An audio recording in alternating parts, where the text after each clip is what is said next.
Texto de meditação para hoje ainda está guardado em book de 2 Reis, capítulo 6, versículo 17. E ora aí, Eliseu hace oração e avisa: "O Senhor, me te pedido, abre su ovo para mira." E Senhor abre o ovo de servidor e ela mira. E a terceiro estava yen de cabai e garoche de candela tur rond de Eliseu.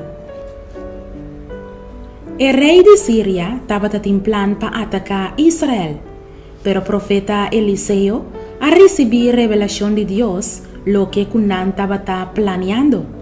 E pensei, que hora que o Sírio não estava planeando para atacar, Deus estava avisar Eliseu para não passar na direção de Sírio. Pero mainta trempan, o servidor de Eliseu a salibai para fora e a mira exército grande de cabai e garoche. Ela espanta su morto. Pero Eliseu hace oração para o ovo espiritual de su servidor por abrir e assim e por mira gran exército celestial que estava rondonando e protegendo.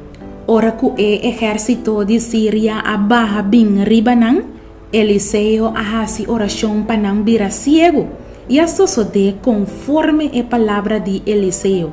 Nantur a virar ciego e nada não a passa. Não guardo desviar for de nan plan de atacar o pueblo de Deus. Ora que hace oração, Deus sempre está na boa disposição para ajudar-vos.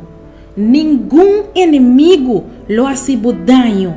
O exército de Deus está junto com para sobre esnan que está na bom favor, está mais que esnan que está contra vos. Laga nos reza. Tata Santo, hala o inimigo com seu exército fora de nós e mostra-nos toda sua trampa que está planeando contra de nós para nós não cair em tentação. Será o ovo de inimigo e seu exército e desviar fora de nós caminho da nossa oração em nome de Jesus. Amém.